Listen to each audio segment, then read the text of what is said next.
Did you know that pit bulls once had the nickname nanny dogs because they were trusted to watch over children? It's a far cry from the vicious monsters they're portrayed as in media today. Stick around as we uncover the historical evidence, scientific research, and surprising statistics that prove most of what you've heard about pit bulls is completely wrong. By the end, you'll see these dogs in a whole new light. Did you know that America's most feared dog was once America's most beloved family pet?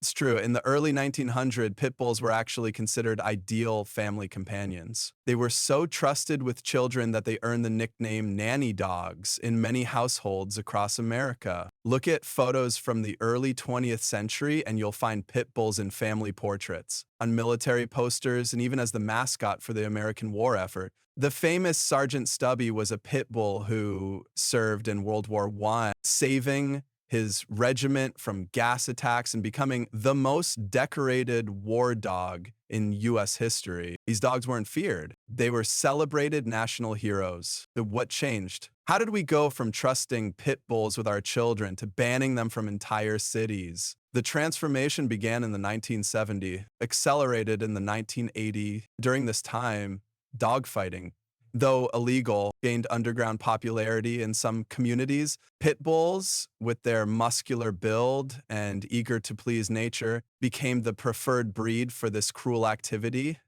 The media quickly picked up on these stories. Headlines featuring pit bull attacks began appearing more frequently, often with sensationalist language that other dog attacks didn't receive. Pit bull maul's child sells more newspapers than dog bites person, after all. This created a feedback loop where pit bulls received more negative coverage, which reinforced public fear, which made future attacks more newsworthy. What's interesting is that during this same period, actual dog bite statistics didn't show pit bulls biting more people than other breeds. In fact, studies consistently show that breed is a poor predictor of bite risk.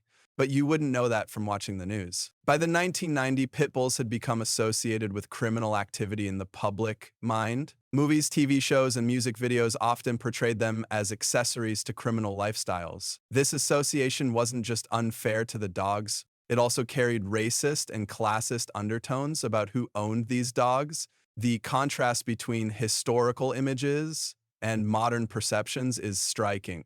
In old advertisements and family photos from the early 1900s, pit bulls are shown sitting patiently with babies, wearing fancy collars, and looking every bit the beloved family pet. Companies even use pit bulls in their marketing because they represented trustworthiness and loyalty. This dramatic shift in perception shows how powerful confirmation bias can be.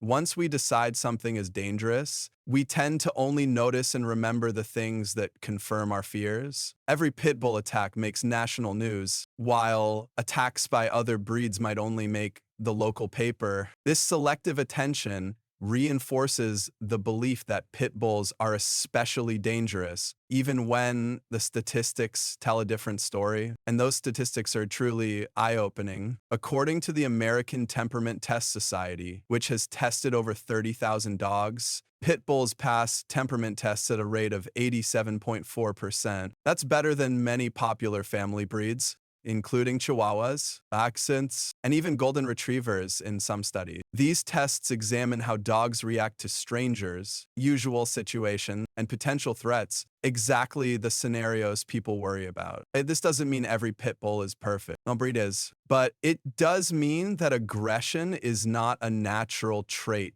of the breed. The truth is that a pit bull raised in a loving home with proper training is no more likely to be aggressive than any other dog. In fact, those who work with lots of dogs, veterinarians, trainers, and shelter workers often report that pit bulls are among the most affectionate and people-opulent dogs they encounter. The American Veterinary Medical Association, the Centers for Disease Control, and the Humane Society of the United States all agree. There's no evidence that pit bulls are inherently more dangerous than other breeds of similar size and strength. The factors that contribute to dog bites have much more to do with how the dogs are raised, trained, and treated than with what breed they happen to be. If Pit bulls don't have naturally aggressive temperaments. What about those supposedly dangerous physical traits we've all heard about? You know the ones, those powerful locking jaws and superhuman bite strength that make them killing machines? Let's take a closer look at what science actually tells us about pit bull anatomy. You've probably heard that pit bulls have special jaws that lock when they bite. It's a scary thought, a dog that can clamp down and physically can't let go even if it wanted to. But here's the thing, pit bulls don't have locking jaws, not even close. Veterinarians and animal anatomists have studied dog jaw structures extensively, and they've found that pit bull jaws function exactly like the jaws of any other breed. This locking jaw myth is just one of several physical misconceptions about pit bulls that continue to circulate. You might have also heard that they have the strongest bite force of any dog, or that they're uniquely triggered to become aggressive without warning. These claims sound scientific, but they're not based on actual research. These myths aren't just harmless talk. They've shaped real policies. Many cities have enacted breed-specific legislation that targets pit bulls, sometimes banning them entirely. Insurance companies often charge higher premiums for pit bull owners or deny coverage altogether. Housing complexes frequently ban these dogs, forcing families to choose between their home and their pet, all because of physical traits that don't actually exist. Let's look at the facts about pit bull jaws. If we examined an X-ray of a pit bull's jaw and compared it to a golden retriever's jaw, we wouldn't see any special locking mechanism or unique structure. Both dogs have the same basic components: temporomandibular joint, master muscles, and jaw bones. Nothing in the pit bull's mouth allows it to look. What pit bulls do have is determination and strength, just like many other working breeds that were developed to perform tasks requiring persistence. As for bite force, pit bulls don't even crack the top 10. When scientists measure bite force in PSI, pounds per square inch, dogs like Kangals, Mastiffs, and German Shepherds consistently rank higher. In fact, the average pit bull's bite force measures around 235 psi, while a German Shepherd's is about 238 psi. And a Rottweiler's is approximately 328 psi. The Kangal, with a bite force of up to 743 psi, more than doubles the pit bull's strength. Another important fact, pit bull isn't even a specific breed. It's a term used to describe several breeds and mixed breeds that share certain physical characteristics. American Pit Bull Terriers, American Staffordshire Terriers, Staffordshire Bull Terriers, and sometimes American Bulldogs all get lumped together as pit bulls. This would be like grouping all retrievers together and claiming they all have identical behaviors. It just doesn't make sense. This confusion matters because when dog bite statistics are collected, any dog that looks somewhat like a pit bull often gets classified as one, even without DNA verification. This leads to major reporting errors that inflate the numbers associated with these dogs. Research on dog attacks consistently shows that breed is a poor predictor of aggression. A comprehensive study by the American Veterinary Medical Association looked at serious dog bites and found that the circumstances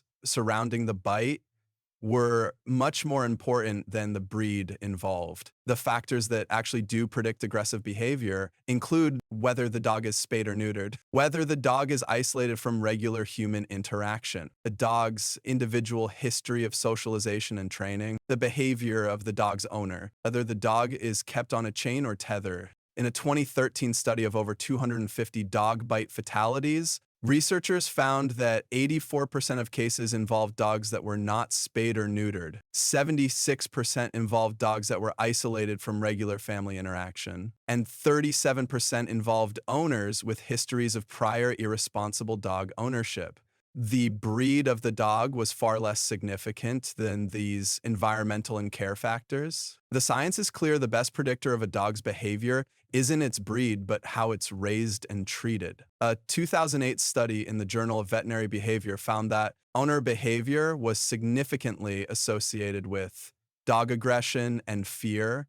Dogs whose owners used punishment-based training methods showed higher levels of aggression than those trained with positive reinforcement. The University of Pennsylvania conducted research showing that dogs whose owners used confrontational or punishment-based training methods exhibited more aggressive responses. It's not about the breed, it's about how humans interact with the dogs. So if pit bulls don't have special killing equipment and aren't naturally more aggressive, why do so many families avoid them? Let's look at what the data really says about pit bulls as family pets. And you might be surprised by how well these dogs actually perform in family settings when given the chance. The science tells a clear story. Pit bulls aren't naturally dangerous. They're individuals whose behavior depends on how they're raised, trained, and treated. Just like people, each dog deserves to be judged on their own actions, not stereotypes about their appearance. Next time you hear someone repeat these myths or see breed-specific laws being proposed, you have facts to share. Your knowledge might save these dogs from unfair treatment and even help a family find their perfect pet. The most dangerous thing about pit bulls isn't their temperament or their jaws.